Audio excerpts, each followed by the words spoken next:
Welcome back to Running Eggs Gaming. Today we're talking about Cyberclutch. If you didn't see my first video of my first impressions, you can check it out here. But otherwise, this is the most updated review for Cyberclutch on consoles with 4K graphics and 60 FPS. So stick around because for the next 5 minutes, I'm going to tell you everything you need to know and let you know if this game is worth picking up or if you should leave it in the dust. Alright, well, I've definitely had a little bit more time to sink my teeth into this game, and with the full launch on consoles with Crossplay, there's definitely some improvements to the game.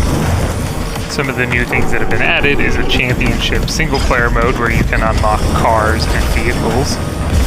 Car color customization has been added to all vehicles. 6 alternative vehicles have been added. Crossplay enabled between Steam, Epic, Xbox, and PlayStation. A few gameplay adjustments that have been added is the improved combat balancing, tweaked some of the tracks for a smoother driving experience, added UI feedback when players score a kill, and improved the grinding collision between vehicles and barriers.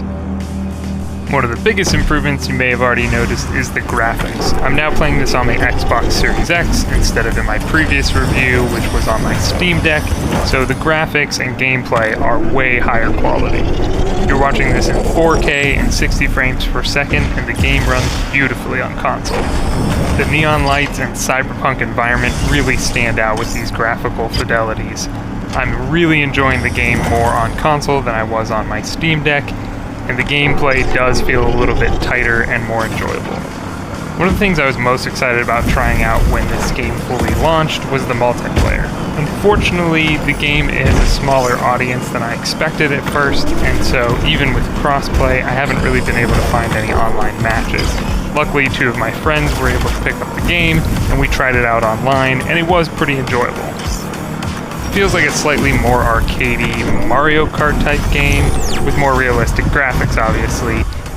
The biggest thing we noticed was, just like Mario Kart, it's extremely random who's in the lead and who gets knocked out by, instead of a blue shell, a giant laser beam, and gets knocked into last place.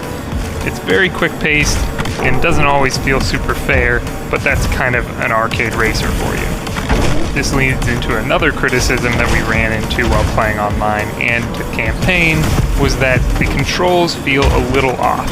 I can't quite put my finger on what it is that feels weird, but I even messed with the dead zone on my controller thumbsticks and still had some of the same issues. Lots of bouncing off the walls, lots of starting to steer one direction and pulling the other. It just feels a little strange. Maybe it just takes some time to get used to the controls, but this was pretty apparent right off the bat. All that being said, the multiplayer and the gameplay was pretty fun playing online with friends, and it was enjoyable trying to knock each other out and try and stay on the track and get faster and faster and better at the controls.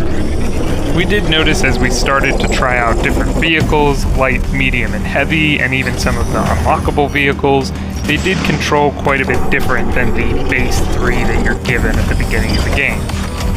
So if you don't like the way those entry-level vehicles feel, try and switch it up and use a different vehicle to see if it feels better for your style of driving and gameplay.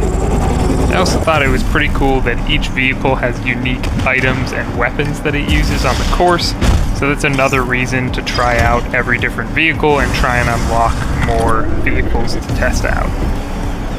Can I just say, in the 4K and 60 frames, these environments look amazing, and it's probably my favorite part of the game is the cyberpunk aesthetic itself.